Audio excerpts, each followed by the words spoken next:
Hello and welcome to How Do You Drew? This is a Drew Barrymore podcast brought to you by the fans, friends, and historians behind the Drewseum. We're drawing on over 25 years of Drewbie expertise to dive into all aspects of Drew's world, from her personal life to her professional career. Thanks to our sponsor and friends at Positive Medium. I'm Anne. And I'm Ashley. And this week we are discussing our personal favorite red carpet looks worn by our girl Drew. This is going to be so fun going through this, like literally when you're saying like all aspects of Drew's world. And I'm like, this is like literally her whole life. I know. I was like reviewing while doing this, like a little bit of research. Like, it's also wild that we've never done this. Like, it feels like we must have done this at some point, but nope, we did not. I literally was like, oh my God, did we do this for the website? Because we had like a top 5. Yes, we did. We did a long time ago. Oh, did we? Yeah, it's gone though. It like got lost when our site got lost. Anyway, this is totally unrelated too. Okay, I was just gonna say like we did magazine covers because I remember that list too.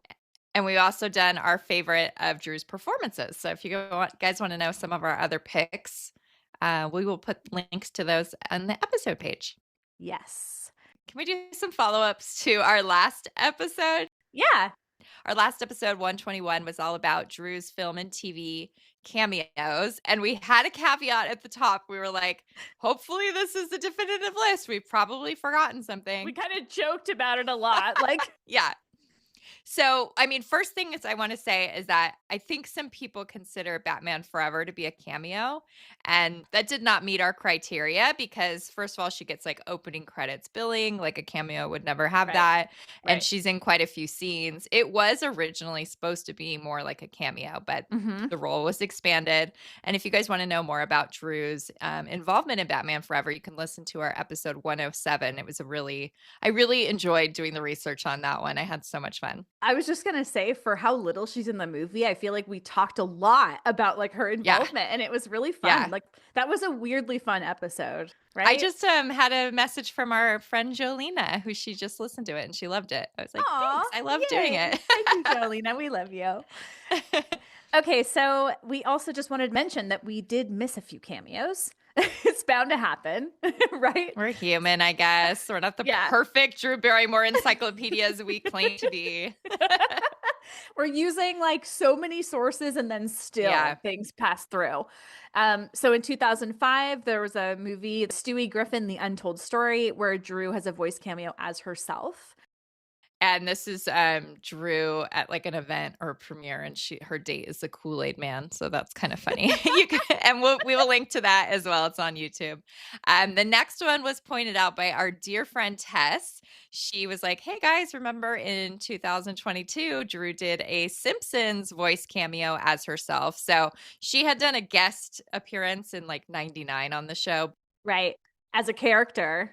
As a character, yeah. This was like literally a cameo. It's like 2 lines or something, and she's herself on the phone with Marge. And that is season 34, episode 4, The King of Nice. Yeah. And I love that Tess pointed out. She said like The Simpsons is huge in her household. And I was like, that's so cool that like she like pulled it out of like 2 fandoms. I don't know. Like that's really cool. Yeah. Thank you, Tess. Yeah. And last of all, in 2023, Drew was on the Eric Andre show as herself. I remember the ridiculousness of her, like, she was like overly compassionate, right? Like as herself.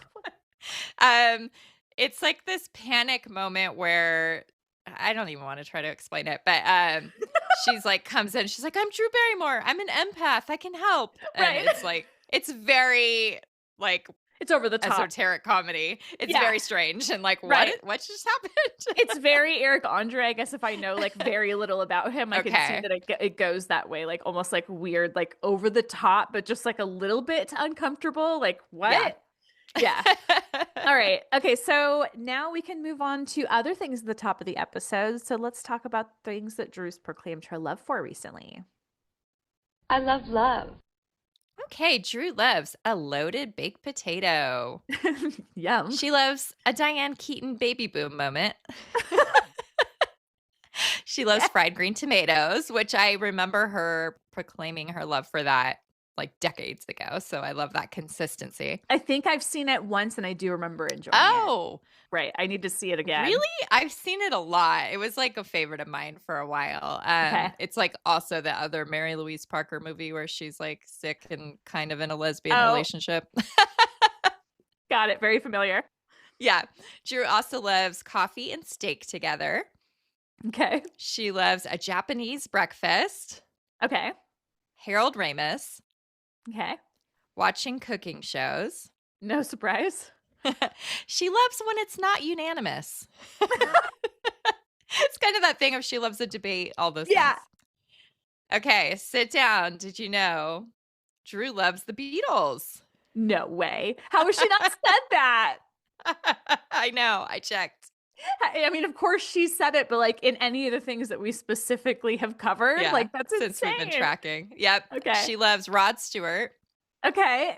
Drew loves America's Got Talent and wall art. I like the wall art. As a framer for many years, I'm like, yeah, me too. Right. Yeah, that's right. Now let's go into our mailbag. You've got mail. We got a really sweet email from the lovely person who runs the Lucy Liu fan account, Lunatic Fringe, which is such like creative name. I love it. That's cute. This is just going to be a little small excerpt. She also shared a lot about Lucy's involvement with Charlie's Angels, and she showed that she owns the red dress that Lucy wears in the massage scene with Tim Curry. Cool. And it's like on a dress form, and it looks all beautiful. So I thought that was really fun. That's so cool. Yeah. Okay, so she said, I'm a huge admirer of yours and what you've been able to accomplish with your fandom, including your amazing memorabilia collection. The podcast is fantastic and fun to listen to. As a Lucy Liu lunatic, I especially loved your recent Angels anniversary episode. Oh, thank you. Thank you so much. And we will link to that Instagram as well. You guys got to go to howdoyoudrew.com for all the episode links. And we love collectors. So like just like to hear that somebody like has a costume and gives a shit about that. Like, I don't know, you know, it's like on a like completely separate but related side note. There is also an Instagram account called the Alyssa Milano Museum. Okay. And the guy that runs that has been collecting for way longer than we have. And I don't know how much you know about her, but she is like a huge like overseas, like she was like huge in Japan and stuff. And I think he's French, but he showed his binders and it like put ours to shame. I couldn't believe it. I love imagining other collections like ours. Actually, why haven't I really imagined like specifically like binders of like photographs and clippings and stuff? I'll send you the post. Yeah, I was nerding out on it. I mean, come on. I've got a sound for this. I love paper. Yeah. Yes. I like paper. I want paper. Paper in binders. Thank you. I mean, it's like making my heart flutter a little bit. I know. I get it. All right. Speaking of things that make our minds flutter, no, our hearts flutter. Let's go into the kind comments corner. So sweet. Okay. Did you see this Instagram reel that went up today on the Drew Barrymore Show's Instagram account? I just watched it. Yeah. Oh my gosh. So they show a picture of Drew when she was 10. And I know that we have talked about this before. She just looks, you can just tell she is just struggling. Like she's in a sad place. The one part I remember, she says something like, if you look in her eyes, you can see that she's seeking, like, who do they want me to be? Yeah. Yeah. She's just talking about how there was so much pressure on her for like her looks and her weight. And like, you're not old enough. You're not young enough. You're not cute like you were in too heavy. PT. Yeah. So, anyway, of course, there's a lot of really sweet comments on that, but I like this one and it has a mention of her being a light. So I thought this was a good one for us to pick. Take a drink. She's mentioned being a light. And this was left by Julia D. Whitley. And Julia says, I see you. I too was that little girl being told who and what I am by everyone but me. You have been a light for so many of us all through your life, and now you are lighting up the sky with love, energy, and soul. Thank you for being you. That's really sweet. I know.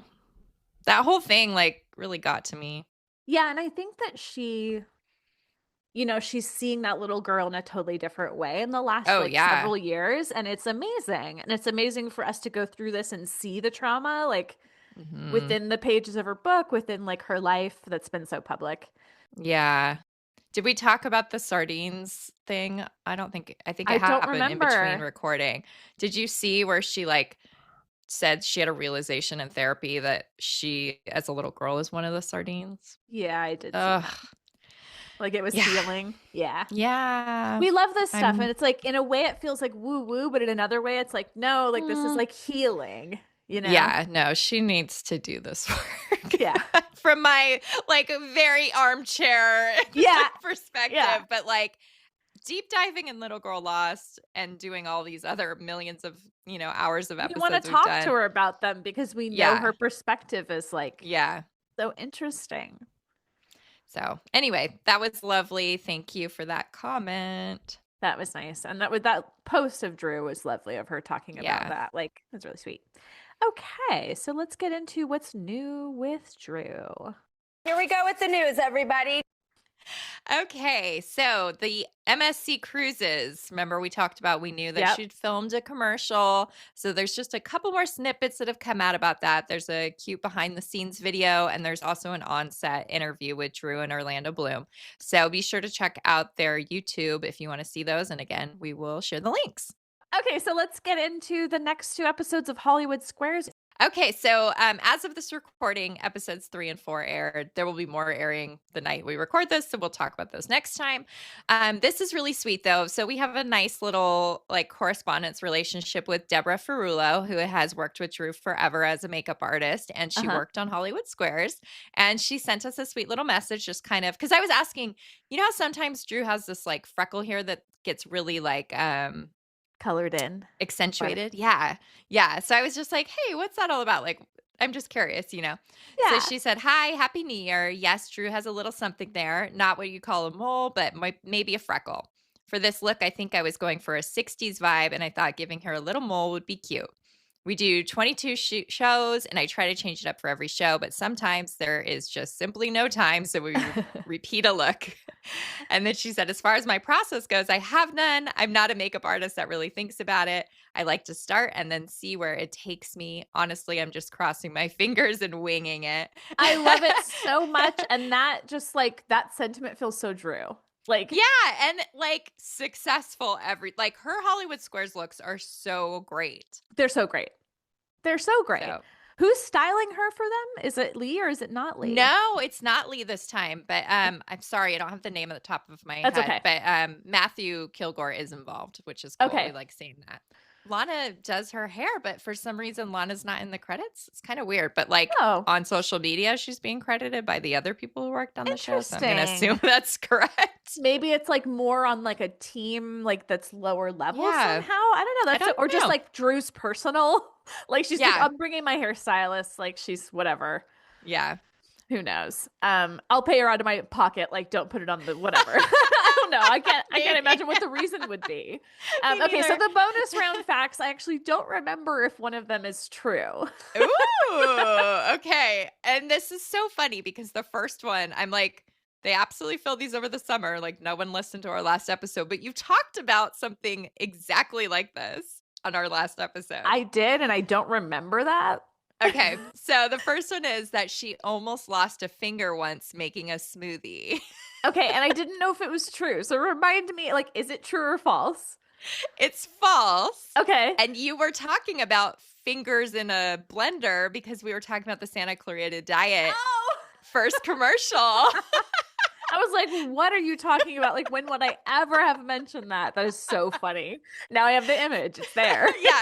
So clearly somebody got their inspo from that commercial. Okay. It's false. Yeah.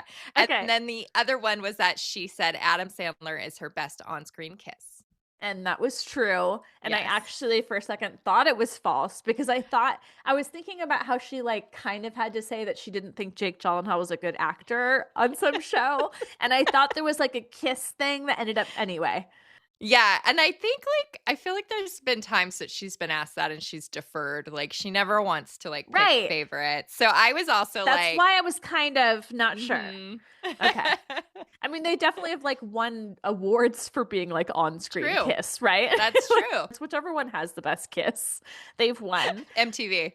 Okay, so now let's talk about like one of the coolest things we've literally seen in a while. So Yes. Trackstar, if you guys aren't familiar with this like show, I usually just see clips on Instagram. I realized I didn't know there were long form, so I'm like stoked.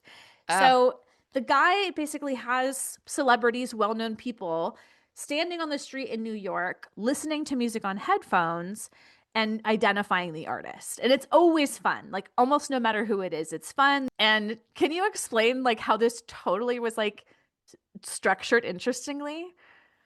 I mean, first of all, I wasn't familiar with this Oh, okay. So it was like double exciting for me because it's really fun. It's got like that name, that tune thing to it. And it just like appeared on Monday morning. And I was like, what is this? This is so cool. So cool. They're on the roof of the CBS studio building, which is really funny. And every song that was selected for her to identify, I was like, oh, these were chosen with great intention because Yes. pretty much every single one except the last one, which is the only one she did not identify, I could like very easily connect to her. Same. So I was going to say really quickly is that I don't know if that's usually the case. Things about it felt really different than the other ones. And she was like, she had just had him on the show, which I was like, that's so cool for him. And yeah, so she didn't know this Wang Chung song. And one thing that was really funny is I was watching it with my partner who loves Wang Chung. Well, it's like their one fan. No. Well, we had been talking about Wang Chung like the day before or like hours before. Way. I think it was the day before. And then we watched this and he goes, oh my God, they put a Wang Chung song in. And then I had a weird coincidence with that song this week too. Mila and I were watching an old episode of Angel and the character Angel like sings Wang Chung karaoke. I was like, why is this song in the ether? That's so amazing. I need to get back on Buffy and Angel, by the way. I never finished. You should. You should. Yeah, I really want to. Anyway, back to Trackstar because it's so cute. It's so adorable. This is like my favorite thing she's done in a while. And I was like, she loves music. Like, this is so her thing. Like, it was so great. And it also, like, she had like a story for everything because, again, they chose like very good ideas for songs. And she just felt sort of like similar to the Bill Maher interview. She just felt more like relaxed and like herself. Yeah. Less performative. And like, obviously she has to be performative on her show. Right. But this was like a very refreshing, like, there's our girl kind of feeling for me. It was so cute to see her dancing, like dancing to the Beatles and SZA and The Cure. Oh my God. It was so cute. And I love that we just mentioned that she said she loved the Beatles. Was it because of this? Yes. And I was like, this is perfect. Like I feel like when I think of who her favorite band is, I still think the Beatles. Me right? too. Yeah. Like even, I don't know, does she mention it that much? Or do we just know that when she talks about them, it's with such like reverence? Like, I think it's just that. Yeah. Yeah. Okay, so talk about the coolest part. Yeah. How much did you love hearing her not only talk about this story about making out in a car to Nirvana's Nevermind? Yes. But also like she parlayed that into talking about her time with Hole, which was like, you know, we always love that. Yeah. One of my Nirvana memories is quite naughty, actually. I had a big old makeout session in a car with someone to that album in the morning sun. And it was real sexy and fun. And so when I hear that album, I go straight back to that car. But eventually, I weirdly ended up meeting Eric Erlandson from Hole and going on tour with Hole. And Kurt Cobain had passed at that point, but I am the proud godmother of his daughter. And I ended up becoming a part of that world accidentally.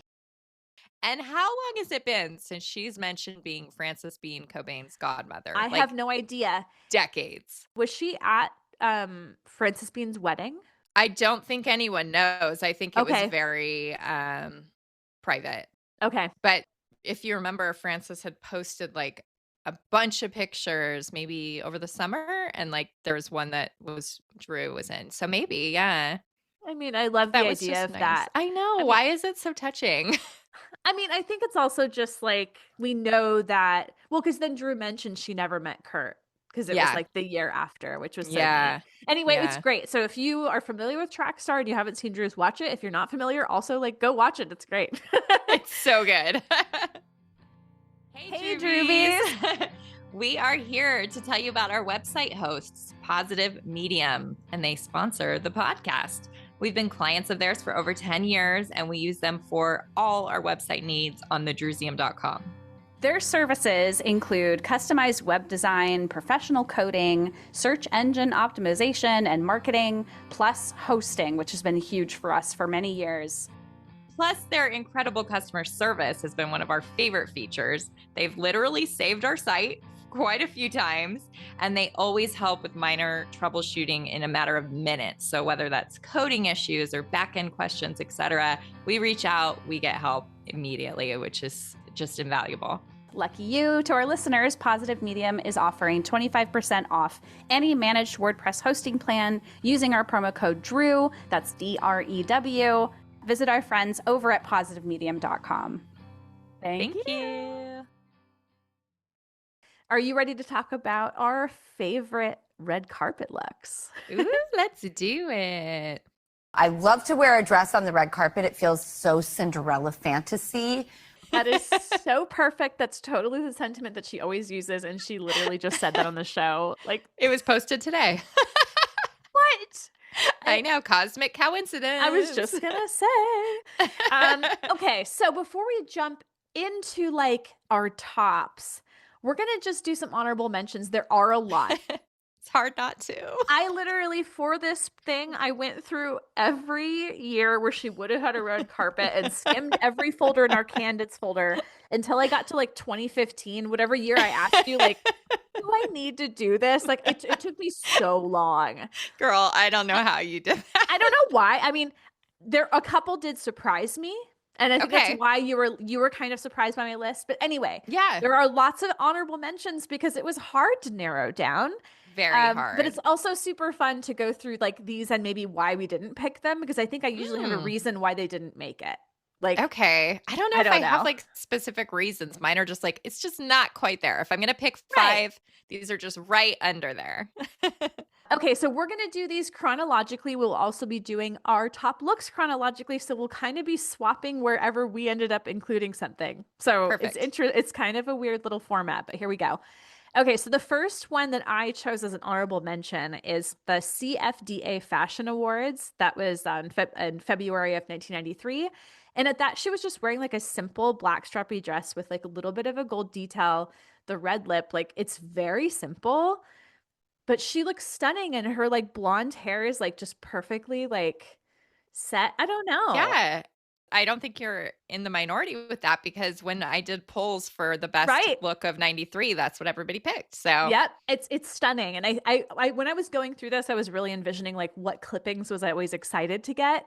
Ooh, that's a good way to do it. I mean, at a certain point, I didn't have that feeling because there aren't that many magazines anymore, So like after like 2010, that feeling dwindled. It's so weird. So sad. Anyway, so that's a beautiful line. So the first four are all mine. So I was literally like, early on, there were a lot, like almost made it for me. Almost made it. Almost. So the Tommy Boy premiere from March of 1995. This is just classic. Like, I felt like I had to include something that was casual.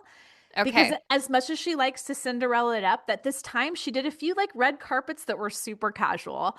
And so I just love the like stripy sweater. You can see her like personal butterfly belt that's like just so like special to her. Super spiky hair in that one. Right. Is she wearing one of the like hemp necklaces? Oh, for sure. She's got to be wearing one of her necklaces. Anyway, it's such a good look. I think the hair actually was something that like, I like it, but I don't like love it. Okay. The hair can definitely be a factor in some of my choices too. Right. I mean, this next one also, the hair is not like quite there for me. Okay. So in 1995 as well, the Indiscretions play. Is this the one that's at the Barrymore Theater? Yes, we just found that out a couple months ago. Crazy. So cool. So this is from April of 1995. Also just like classic, beautiful. Like this silky blue dress that's like kind of short. It's almost like baby doll, but it's also like dressy. Like it's very like adorable and perfect for like a theater. And it's very 95 to me, that dress. Like, I'm like, oh, this is exactly what it felt like. And I'm talking about clippings, like her vibe and the clippings, you know, like, and her heels are so cute. They're like a T-strap, right? Like Mary Jane T-strap. Yeah, they're super cute. I mean, super cute. So that look, again, almost made it. I mean, it's so like, it really was like right up there. I like that 2 of yours already have like a cigarette as an accessory on the red carpet. Well, you know. That's early 90s true. I was realizing how many cigarettes like from like 1999 so like many. 1991 to like I don't know what year that stopped. 96 maybe? Probably. So, anyway, speaking of 1996, another one that almost made it is the Beautiful Girls premiere from February of 1996. She's got this black velvet jacket with like a classic daisy pin that we loved and have obsessed over, I'm sure. I'm sure we've talked about it. We have. I found a little picture. You showed yours and Tess's. I don't have one yet. Anyway, another red lip, and she's got the black hair. And this, like, it's not the whole look. It's like her face and like her torso is just like so iconic. Her makeup was so beautiful on that. It's so beautiful. And there's so much like contrast. Like her skin is like snow white. Like it's just beautiful. It's just a beautiful, like simple look that really like just shows off her gorgeous face and lips. Like it's beautiful. I knew there was no way you weren't going to have 96 in your mix. Yeah, there will be more. Okay, so now one that literally was like almost on mine and I just kind of allowed it to like flow into yours. Me too. Yeah. Well, this is so funny because I originally had this on my list and then like the more I looked at it, the more I was like, I think it's just on my list because it's classic, not necessarily my favorite. So this would be the Oscars from 1998 where Drew is wearing the black glitter dress and it's like very low back and she just has daisies in her hair and tons of body glitter all over her. And it's like the dress is just like I don't really like this. The dress is kind of hanging in the front. Right. Yeah. That's not a super flattering dress. It's like the glitter. Yes. And the daisies. Glitter dipped daisy dawned Drew. Yeah. I know. And that's why it works. And it's like peak 98 Drew to me, like right when I was becoming a fan. We don't love that hair, you know? And she even says, right? There's a quote that you pulled about the hair, like specifically. I'll read this. So she said, I didn't feel very confident with this haircut, but now looking back on it, I love it. This was before there was so much scrutiny about everyone's hair, makeup, and wardrobe, and I thought that I should wear what I wore in normal life to the Academy Awards. So I picked up some Marguerite daisies from the bodega and put on a ton of body glitter. I'm also a huge fan of a brick red lip because it really warms up your face. I can only imagine what people would have said about this look today. I think she probably got like good praise for the look in magazines, right? Yeah, I don't remember it ever being like shot down. Like, no. It was pretty. I mean, it's beautiful. It's iconic level, but it's not like the that like look is favorite. So good. Yeah.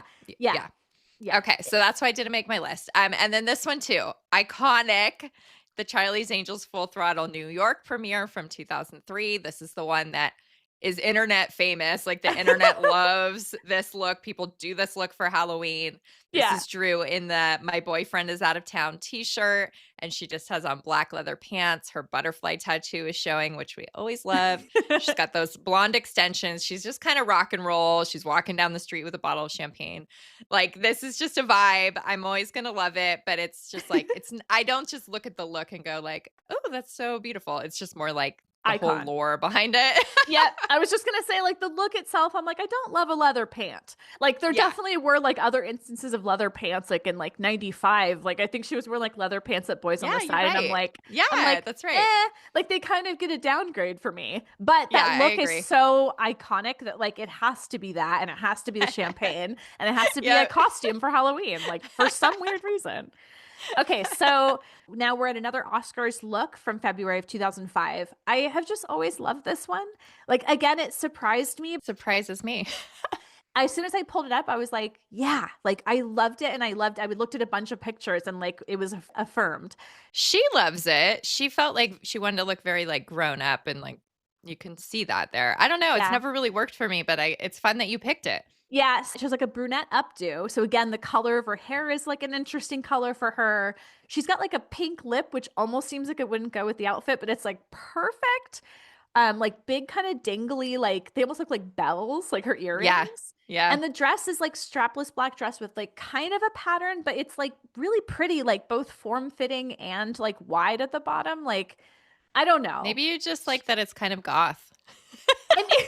I mean, that's not impossible, but I also just think she looks beautiful. Like if you just if you just take like her shoulders up, like the way her face, I mean, it's also like her makeup and maybe I can feel the confidence in the pictures. Like, I don't know what it is. I love that. Like, That's I don't cool. know. And that was her last time to ever attend the Oscars. Thanks, Oscars.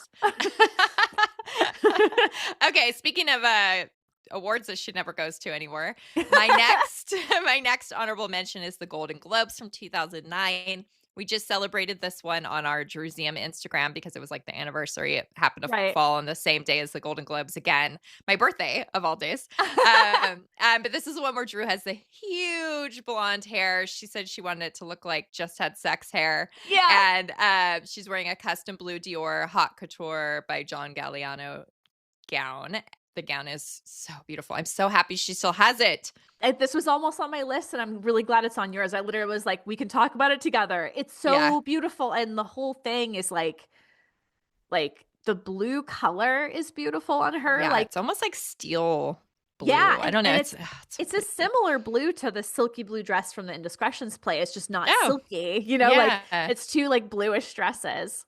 I love that at the time this got so much flack. Like people were like so against her look. The hair or just the whole look? Mainly her hair. But like I did a poll in our post and every single person loved it. And so many people were like, this is one of my favorite looks. Like, so I was happy to see it like kind of has gotten its revenge. Yeah. And maybe like Drew fans loved it because we know that like, her being like va va voom is not always her. Like that's such a good way to put it. Right? I don't know. Okay, so what else you got? My next honorable mention is the Grey Gardens Los Angeles premiere from 2009. This is Drew with the very Sharon Tate 60s inspired bib dress and the huge hair. Again, very low back. Her back is her favorite feature, so she does it a lot. I know this one isn't one of your favorites, but I've always loved it. But it is beautiful. It's just not like my style. So I don't look at it and go like, ooh, I like can imagine. Not that I'm like always looking to imagine myself in something. But it's not like for me for whatever reason. Okay. But I do think that she looks awesome. Yeah, and she has like huge rings on. Just she does 60s really well, I think. And also 2009, so many great looks. Go listen to our year in review for that to hear about all of them. Crazy looks and crazy beautiful looks. Yep. Come on. Okay, my final honorable mention, because I just always think of this one. I always love this one. This is like off the top of my head, it comes to mind, is the Going the Distance London premiere from 2010. Yeah. She was like, this is kind of like the version of ombre hair that like if you Googled ombre hair, this would probably come up. And she had some braids in it and she's wearing this very short olive colored Alexander McQueen dress. She had a really cool clutch by them too. And she had written Breathe on her arm as like a test for her tattoo she'd eventually get. And she just looks hot. Like she's got like huge platform heels. Like she just looks, I mean, I love 2010 Drew. Yeah, I mean, she does look awesome, like kind of badass. Yeah, that's the Onda and Masha were her stylists during this Going the Distance time, and they just freaking nail it every time with her. I'm like, can you work with her again? Just send her out to a red carpet, just something. Okay, so after this break, we're going to get into our top looks.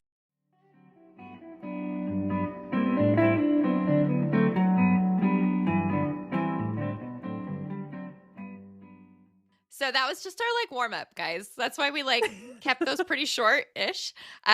So we each picked 5 independently of each other. We did not consult with each other, so it was kind of fun.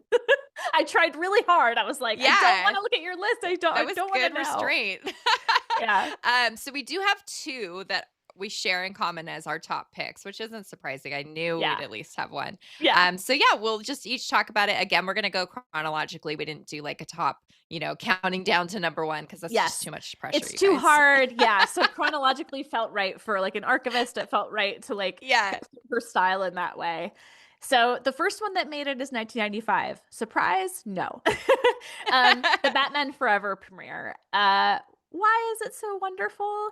Why is it on both of our lists? We both picked this one. Why is it like I knew that was going to be on my list? Yep, like me too. So much. I think like a picture of her from this is like one of the first 8x10s I bought on eBay. I'm not even like kidding. I love knowing that. Oh my God, it's so great. So anyway, let's describe it a bit, I guess. Again, speaking of a low back. Oh yeah, really low back. I almost wrote in my notes, lower back tattoo is an accessory because in a way it kind of is. It's in my notes because it's really important to me personally. Yes. So the just the like brief description of this is that it's two slips, like a baby pink and baby blue, I guess, slips that are like layered. Wedge sandals, which I feel like are iconic for her at that time, and I feel like you love, right? Yeah, I do love them, and she wore them a lot. Right. And then just a daisy in her hair. So simple. In the Jane interview, we get to see her getting ready, right? And it's just that's part of why I think I love this, because we get to see her doing her makeup, and you can see it a lot better in the Jane Pratt thing because the camera's like up in her face. So like you can really see how like perfectly 90s Drew the makeup was. I mean, let's talk about the hair and makeup just a little bit. So like she's got her short pixie haircut. And I think this is like one of the best it looks. But like she kind of does it wild sometimes and spiky. And I feel like here it's like curly and soft. And like she probably just like put a little bit of like baby oil in it, like. Yeah. And it's like down in the front with the daisy, rather than like spiked up. Yeah, you're right. It's like perfectly parted. There's something about it. And then the lips are, how would you describe that lip color? I mean, I think this is a brick red, like she said about the Oscars 98. And the next one that we're going to talk about, I think she's wearing the exact same lip color. Like this was very 90s. And I'm sorry to keep talking about this, but I have to mention the necklace because this is another reason it made it. It's just like a ribbon, black ribbon with a heart locket tied to it. Mm-hmm. Almost like choker length. And that also like that, like kind of like all the little elements. I was like, yep. It was like everything. Well, here's why, like this kind of sums it up. So first of all, I do want to say the lower back tattoo. I know I've mentioned this before, but I had a clipping from Spin magazine. It said the Drew tattoo. And I don't know why it meant so much to me. And it was just a close-up of her Jamie tattoo and her pulling the slip down a little bit to show it. And that influenced me getting my tattoo in the same place. So that's part of the reason I love this look. So it really is part of it. I remember that detail. So one other cool detail. So okay, it's so cool. So Drew Barrymore herself left this comment on our Instagram, a picture from the Batman Forever premiere. Crazy, we don't get to say this a lot. So Drew, thank you for this quote. So she said, I bought those slips and put one on top of the other and threw on a pair of platforms from my closet and went to the premiere. I wasn't at a place where anyone dressed me, so I dressed myself for about $50. And I love the carefree style to this day. And that nails it, the carefree style. I think that's what we love about it so much. Yep. Like it seems like she thought about it like very little. Yeah. In the perfect way. I also remember in YM 95 when it's that like timeline, the very last one is like she goes to the Batman Forever premiere wearing two slips she bought for like $20 each. And like that's how it ends. And it's like, yes, that's our girl. She's so cool. And like it's also like, she's like showing her entire leg. We get to see like speaking of another tattoo, we get to see her cross tattoo. Like there's something about like her, I don't know. Everything about it is like a perfect showcase of the 1995 Drew. Like, yeah, little wood nymph. Yeah. I feel like if I had to rank them, that would be really high. I do know when we had it on the Drewsium, that was our number one pick because we were just like, how could it not be? One of those that you always think of. All right. So we're not ranking, but here's some other awesome ones. So tell me about one that's on your list. Okay. So my next pick was the MTV Video Music Awards from 1995. It was just a few months later. And again, this to me is just like one of those epic, coolest looks she ever did. So this is the black strapless gown that has these sheer panels, I guess. I don't know how else to describe them, but she would hold them and put her arms out, and they look like bat wings. Yeah. So that was always like a thing because Batman Forever had just come out with her. Right. And the dress was made by David C. Robinson, who was the costume designer of Wishful Thinking, which she was filming at that time. Mm-hmm. Which and we love her style in that. But anyway. Oh, I can't wait to talk about the movie just for her style. Yeah. In the movie, she wears in this like fantasy scene a pink version of this exact dress. It's shown in black and white, but there's pictures of like stills that you can see. It's like hot pink. Yeah. So that's in the movie, and it was inspired by Rita Hayworth in the movie Gilda. And apparently she just asked David to make her a version to wear to the VMAs, which is so freaking cool. It's so good. And then another reason it's really like stands out and memorable is because she's wearing this huge platinum wig, kind of Marilyn Monroe, kind of not.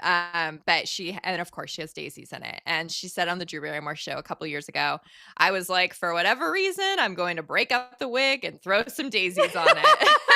Which again, she's just like, kind of winging it. Yeah. So I'll say two things that I think are funny. So not only was this, of course, on my honorable mentions list, it's too good. The dress is good. Her style's good. That lip is like very similar to the other lip, like a brick red. Yep. I just noticed that the dress is a very similar cut to the one from 2005 at the Academy Awards that I was talking about. Yeah, you're right. It's got that kind of mermaid flair. Right. And like that one, I think had like a train or something that made it kind of flowy. And like with black strapless, I'm like, wait a minute. I almost got to see this side by side. Like, that's funny. Okay. So now 1996 had to make it. And this one sort of surprised me because not all the elements on their own are cool. I was surprised at this choice of yours. Okay, so this is Drew's look from Dusk Till Dawn premiere from 1996. Okay, so I'll describe the look, but then I'll explain what's not so great about it, I guess, ultimately. I think I know what you're going to say. Well, okay, so she's wearing this vintage coat that's like a butterfly pattern. I'd almost describe it as like a couch upholstery fabric jacket. So we love that jacket. I feel like we've either talked about it before, or I know that we've talked about trying to find like a replica of it. And it's like weirdly. There are like short versions of it that show up every once in a while online, but I've never seen the long one. Right. Anyway, so this white long kind of like slip dress. How did you describe it? Like a long silky like creams. So that by itself, I don't love that, but it looks great on her in contrast to the dark hair that's like wild and curly. The hair's a little big. Is that what you were going to say? Maybe I was not into. In some pictures, you can see it's very big. But importantly, this was the first time she went out with the black hair. So that's a big deal. Its debut. Yeah. Yeah. And then the other cool thing, I think, in contrast to that white, so she's wearing black shoes and then this like really cool oval pendant that's like pretty large and it's black. So there's something about like it's both a white dress and it's like goth because of the hair. Yeah. Like there's something about it that is just like, and the rings, I didn't even mention like or think about the rings, but she's wearing like a few rings on her hands. She also has that cool kind of rainbowy beaded purse that she had a couple times that she was seen with a couple times back then. You can see it like just barely. It's kind of camouflaging in with the butterfly coat, but you can see it down in the corner. But I always love that purse too. But anyway, the look overall, it made it because I went, oh yeah. And then as I started looking at all the pictures, I was like, she just looks so beautiful to me. And I know I ended up now with like one on the honorables and one here. Yeah. And then the other look she's wearing like a different cream slip dress was the Primal Fear premiere. And honestly, that was like I thought maybe that would make it. Because I love that she had her hair up with like a flower. That was so pretty. I looked at them. I kept looking at them side by side. And this made it for some reason over that. And that was on my honorables. And I felt like it was just too much 96. I think the real reason is because you love that clipping where they had to like cut out her big curly hair, which I still have to find a picture of. I don't think I ever got it last time. We talked about it a couple times. Yeah, we have. Anyway, this look made it. I just think that she looks beautiful. I didn't mention her like makeup, but she's like, her lips are kind of like a dark, almost like a brownish red, weirdly, but it works so beautifully. It's funny. Like if you take her hair away, this is just a couple months before she filmed Scream, and her makeup is actually pretty similar to Scream now that I'm looking at the lip color. Interesting. I can see So that. weird to imagine. Just swap out the hair. Like, okay, so this one was definitely on my honorables, but I'm saving it for this moment. So let's get into like such a great one. I appreciate you gifting it to me. Okay, this had to be on the list. Yeah. The Ever After Florence. It actually wasn't the premiere. I put premiere, but it's actually like a gala that they did. Right. Because she went to a premiere in Florence for it, and she's wearing a different horrible look. dress.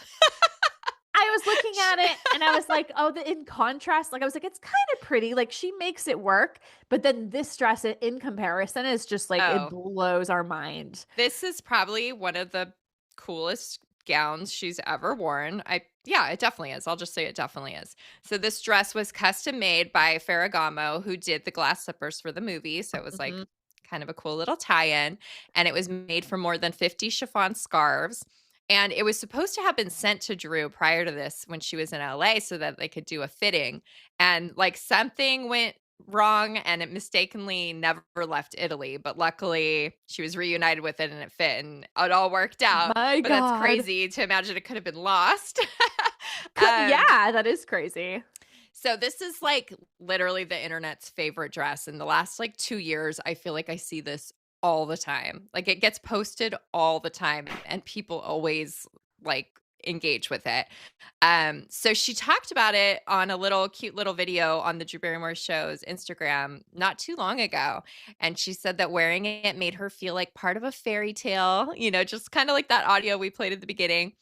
And totally. that she does not know where this dress is these days. Like she does not have it and no one seems to know where it is. But God, I hope Ferragamo has like archives and it's sitting safely somewhere. I was just going to say, hopefully that like off the like cuff comment of her saying like nobody knows where it is. They're like, it's in some collection. It has to God, be. I hope so. Because if you remember, there's that girl on Instagram. I think her handle is Kate Conkers and she remade it and it was a ton of work. Like, so so much went into making the original, and I hope it's safe somewhere. I hope so too.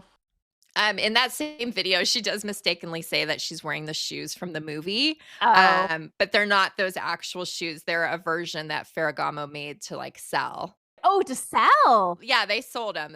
I think it was very limited edition. I think there was like 2,000 or something. But I mean, they look similar, but if you look closely, you can see they're much less intricate. And they wouldn't have had her walking in those ones from the movies. Those are in the Disney archives now. That's right. I'll just like say like her necklace is also really pretty. Like this like kind of like lavender, like I guess it's like amethyst, maybe like oval stone is somehow works really well with the dress. And then her hair looks beautiful. Her hair is so pretty. It's such a nice updo. She didn't do a lot of updos back then. And it just was like really lovely, curled, framed around her face. I also like remember getting the In Style magazine that covered this event. And it's just like, it had all beautiful these pretty photos pictures of her. Yeah. In Style's coverage of events like the best. R.I.P. Oh my God. The clippings, the quality of that paper. Paper. Yeah. Which is like ironic because they're owned by people who has some of the shittiest paper. Okay. All right. So I'll just say like one other thing. The lips are great with it. Like it's another like red lip. It's beautiful. It's like, I love that it's having a renaissance. Yeah, me too. I love that it's still loved. Like in a way I look at it and it feels dated, but that's because it feels, because I so associate it with this and I would never be able to associate it with anything else. Like totally. It's so good. Okay, so I don't know if this one just surprised you, but when I saw it, I was like, I love this one so much. So in 2006, Drew's look at the Costume Institute Met Gala. It's so beautiful. And I think when I describe it, it's not going to do it justice because I don't think it actually describes that well. But it's maybe not. But she loves this dress, as you're going to read. So like, I love it too. I guess I'm like, it's the only time she went to the Met Gala and it's pretty simple. Like the Met Gala is where you can go crazy, but I don't think it was like that back then. I wonder if they were doing themes and that kind of like. Yeah, I don't think it was nearly the event that it is now. Okay, so I'll try to describe the dress. It's a kind of a form-fitting, long, dress that looks like nude underneath with black lace over. But like the lace is really beautiful, and the way it's cut, she describes, I think later we'll get into that, but like the lace sort of comes up and like into almost like it's like framing the armpit. It sounds weird, but there's no straps. Like it's strapless, but it looks like it's like supportive in a weird way. Totally. It's constructed beautifully. And then again, like actually weirdly, her hair texture looks very similar to 1998, the look we just talked about. Yeah, I really like her hair and makeup with this. She looks stunning. And a bright red lip and black heels. I love it so much. Like I saw the dress again. I saw how like stunning her face is. And I mean, again, how beautiful I feel like she feels. Like there's something about it. Oh, she does. Yeah, like, definitely. She's super confident in this. I almost ended up taking it off, but not because I didn't love it, because I felt like it didn't have the iconic feel. Yeah. Yeah. You know what I mean? Yeah. I love it so much. The dress was designed by Oscar de la Renta. So she loved how the design covered her, quote, pockets of flesh, unquote, under her armpits. I so relate to that. Oh, it's such a thing for me. I hate it. So Drew said, this dress should be made more often for women. So many more women would look better and feel better and strapless if you just did the cut of this dress. I've never felt better about myself in my life, and it's a simple placement of fabric. Like it's that's just like a simple part of the like silhouette of the dress, but it's so flattering, and she looks beautiful. I don't know, and like again, it's an updo. Do we have like anything with her hair down other than 96? Like, that's kind of weird. That is funny. Okay. Are we ready to like even move on to this breathtaking look? I knew this would be on both of our lists. It was inevitable. Me too. Because we both just absolutely love this one. So this is Grey Gardens, New York premiere from 2009. And this is Drew living her flapper fantasy, I would say. Oh my God. I mean, that's putting it mildly. This is this like beaded peachy nude gown done by Alberta Ferretti, and the styling was done by Lee Harris. So thank you, Lee, so much for finding and choosing this. Oh my God. It's like the most beautiful dress. Like if you haven't seen it, you must see it. Like that's like the color, you almost think it wouldn't work. Totally works. It's beautiful. Like, it's so beautiful, and like the beading on it is like subtle. Like it's almost like the same color. Like it's like a silvery on this like champagne dress. Like it's like it's subtle while being like very decorative, and feels like you said flappery, like very like turn of the century. She's got like perfect finger waves in her blonde hair, and like the shade of her hair in this. I'm sure you love it. Oh, absolutely. Perfect blonde. And it's like that's a different kind of look for her hair that year. Like her clothes, she was doing all kinds of different hairstyles. This is like the most reserved and classic, I guess, right? Right. That's like extreme compared to like some of the other looks. I just noticed that piece that's in her hair, that beaded thing, almost looks starfishy. I was going to say it sort of reminds me of that starfishy lily that she wore on her wrist to the Oscars in 99 and then to the Charlie's Angels premiere in 2000. Right. It reminded me of that too. Right. That's so funny. Well, speaking of that beaded flower thing, and then she has this face net that, like, again, kind of bold to wear a net covering your face on the red carpet, but it's just like see-through and subtle enough that it just makes that's what puts it over the top for me as one of her coolest looks ever. Yeah, and almost like when I think about the knit on its own, I'm like, wow, weird. Yeah. Like if but you just take it on its own, if you didn't have something as like decorative as the rest of it, it would be outshone. Yeah. You know, like and her makeup. God. Jinx. Why does she look so good? Like everything. Yeah. I mean, we don't even see her shoes in these pieces, so I don't remember what her shoes are. I don't know. I'd have to go look at all her other pictures. You might not be able to see them because the dress is kind of long. But luckily, she does still have this dress. Thank God. Oh, yeah. It was displayed on the Drew Barrymore show earlier this season. So I love it. And she said, unfortunately, she went on this like very long tangent about how much she loves Lee Harris instead of talking about the dress. I know. I was like, shit, I wanted more details about this. But she did say that she wanted to have a very period look because she thought it would be very honoring to the Beale family. So that was a cool. I mean, what we can't. I'm done. I'm leaving. I love how you just like lost your words. Yep. Right. Like we are almost done, but also this being like right in the middle, like, oh, it's just like it stands on like a pillar all its own. Like agreed. it's so beautiful. I gasped, not only because they had 3 of her gowns on the stage, and I'm that just they like had it. that they had it all, Right. but like when that was one of them, it was just like, oh my God, this is so special. It's so cool. And it's like I almost want to say like it's just a premiere. Yeah. You know, like Yeah. it's not the Academy Yeah, Awards. that's true. I know. And it's the premiere for a film that she ended up winning awards for. Like, you know, you can, I don't know. It's incredible. Very special. All right. I love that you picked this one. And it could have almost made it onto my honorable mentions. I have a reason for not feeling that way, but go on. Okay. So this surprised me, but then again, it didn't, because I saw it and I went, oh my God, there's like almost nothing like this. Yeah. Like, but that's not, I mean, because it feels very red carpet in its boldness. Yeah. And again, it's just a premiere, guys. So this is the premiere for Whip It at the Toronto International Film Festival in 2009.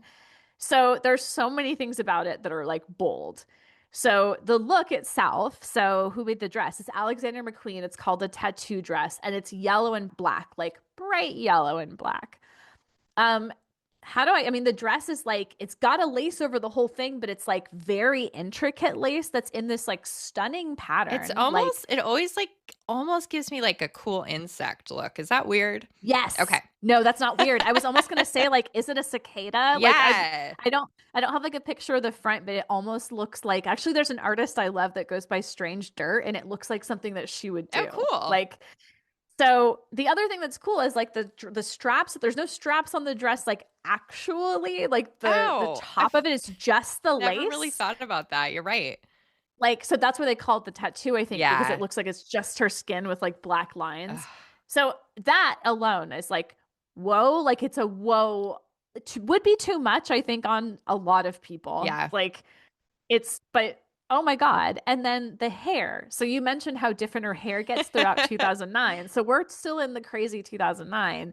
It's her black dipped blonde. So like it completes the look for me. It matches the dress, really.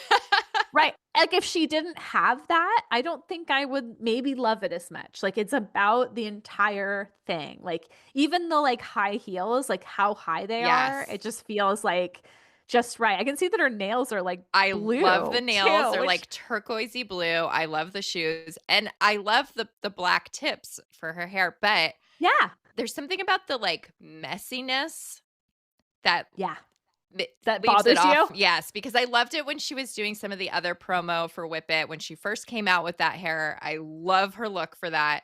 But it's like a little too messy for me, and that's like the one thing that kept it off my list. I know. That's so kind of stupid. funny.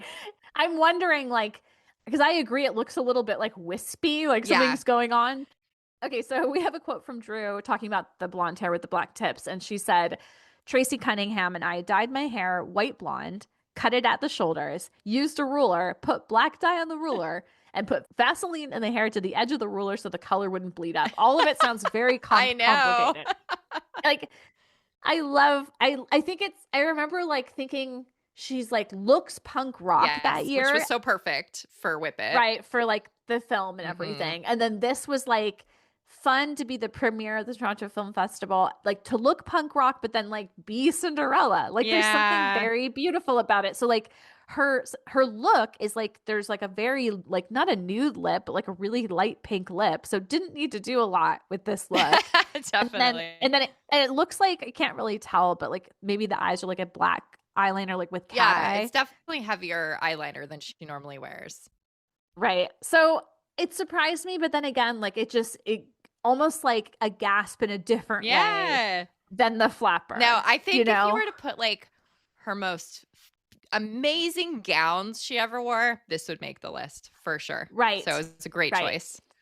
Right. And I think that it doesn't overshadow her. Yeah. Which I think is like says a lot about her. I don't know. Her light shining through can't be dampened. All right. Is this our last one? I think this is our last one, right? It is. Okay. Right. Yeah, your look closes us out. Okay, so this was my last choice, and this is the beautiful look at the Golden Globes in 2010, the year Drew won for Grey Gardens. And the dress was made for her by Versace, again, thanks stylist Lee Harris. And it is, again, a nude color, which nude is not my jam. So it's so funny that I picked two We've of them. got two nudes. I just realized, I was like, wait, I was thinking earlier, I'm like, there's another nude dress somewhere. But right this here. is like a nude with like sparkles all over it, and underneath it's very sheer, and underneath there's a corset. So she like loved that structure, and there's what she calls these sea anemones. One is on her hip and one is on her shoulder. And even Drew herself said like at first it didn't make a lot of sense. They're very almost sequined, I think. Or kind of crystal-like, and they're so cool that they like put the dress up the top for me because of these little sea anemones that are attached there. Drew herself has called this her favorite dress that she's ever gotten to wear in her life. Oh, so this goes in the exhibit of her best gowns ever. And then another quote from her, she said, "I love this look so much. It's the ultimate red carpet moment of my life. Oh. Everything about this beauty look was about not trying. This is me pared down and effortless, Drew being Drew. And I love this lip, which is pink with just a touch of berry in it." So she wanted to feel like herself. And she also, of course, looks so glamorous. And it's like that was her first really big acting award, if you don't count the Youth and Film Awards from ET. Right. So this has a lot going for it. Like, memorable moment in her life. The look is gorgeous. Like, I think it was like, oh, that's an odd choice, like the placement, but then it like looks incredible. Like, so cool. It's like the dress is like a piece of art. Like, it's it really actually both totally of these agree. last couple, like these actually these last three. I totally agree. All of them. No, okay. The last several are like pieces of art, and her wearing them is something that like is so, it honors her in a lovely way. I also love she has that huge like what looks like a globe ring on her finger. Like she matches the Golden Globe Award very nicely. She does actually. When you look at it, like her hair is kind of golden and it's got like a golden top. Like there's something of her. Okay, this is. I'm so glad this is on our list because, like, speaking of her looking like proud and lovely and like. There's something about like the look on her face on the red carpet, and she knew she was going to win. No, I'm just kidding. But yeah, it's a great one. And like, it is so funny. I don't think of like nude as being like a color of dress that I would ever like choose for myself, or like think of if I was like the top red look, like red carpet looks, like not realizing but that's one reason why like they're both this and the flapper dress are like highly detailed dresses. Yeah, very. But also subtle, like somehow. Yeah, like the more you look at it, the more you appreciate it. Yeah, we're just going to sit here sighing for the rest of the podcast. I know, we're just going to stare at it. Okay, you guys have to see all of these looks. If any of these are unfamiliar to you, our episode page will have a full gallery with every look we've been discussing and like some other little bonus stuff too. So be sure to look. This is a heavily visual one. So definitely, I mean, we're describing them, but like, I'm sure we're like not really giving, I mean, unless you know them, you can't picture them. Like they're just, it's worth a look. So thanks you guys so much for listening. As always, we'd appreciate if you could rate, review, subscribe. We always really, it thrills us whenever we get new feedback, positive feedback from you guys. Be sure to follow us on Instagram at How Do You Drew Pod, because I'll definitely be doing some like fun stories where you guys can like vote or like write in about like your favorite. Yeah. Cool. We also have our Drewseum account. So we've been mentioning that a couple times today. Make sure you follow that one too. And don't forget that you can leave comments now on episodes on Spotify and of course on YouTube, if I can remember to make sure the video isn't set to private like our last episode was all the way. What the hell, YouTube? 8 days later, I figured it out. Oh my God. What the hell, YouTube? I don't know. It's making me crazy. That's lame. Anyway, we mentioned our website. Make sure you go to howdoyoudrew.com, check out this episode page. Don't miss it. And every episode page, and peruse the drewseum.com, which we're celebrating 20 years right now. Like, what? Tomorrow, 20 years tomorrow as of recording, when we're recording this. This is, guys. We've been doing this for a long time. we've cared about the same thing for a very long time. I think for some people that seems unfamiliar, Yeah. So, and I don't think we're stopping. I think we're around for a bit. We're still around. themuseum.com, still around. That's our tagline. And then make sure you sign up for our Patreon. Patreon.com/howdoyoudrew. Yeah, if you want to support this, hobby of ours that we have been providing Drew content for 20 years, literally with like just out of our own love for Drew. We're not making any money off it, really. Yeah. Go give us a couple bucks a month and then you'll get all kinds of bonus stuff. I have started the notes for Wildflower. It is happening. It is coming up very, very, very soon. So get over there, go do all the Little Girl Lost episodes if you're not already a member, and then join us for Wildflower. And then, next thing you know, we'll stop saying very, very soon and we'll say it's out. Next thing you know. Before you know it. Before you know it, guys. Time's just, what is time? I swear. Time is melting like a dolly clock. Anyway, Don't forget to send listener mail to howdoyoudrewpod@gmail.com, and we'll see you all next Tuesday. Thanks, guys. Bye-bye. Bye-bye.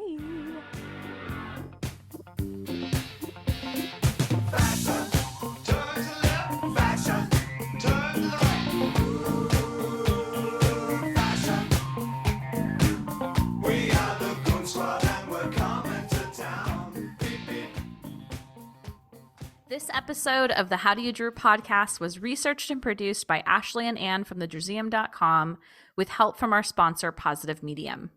Special thanks to Matt Costa for our lovely theme song, Roxy Prima for our adorable logo, and last but not least, Drew Barrymore and all the Drewbies who love her. We do this for you. Thank you.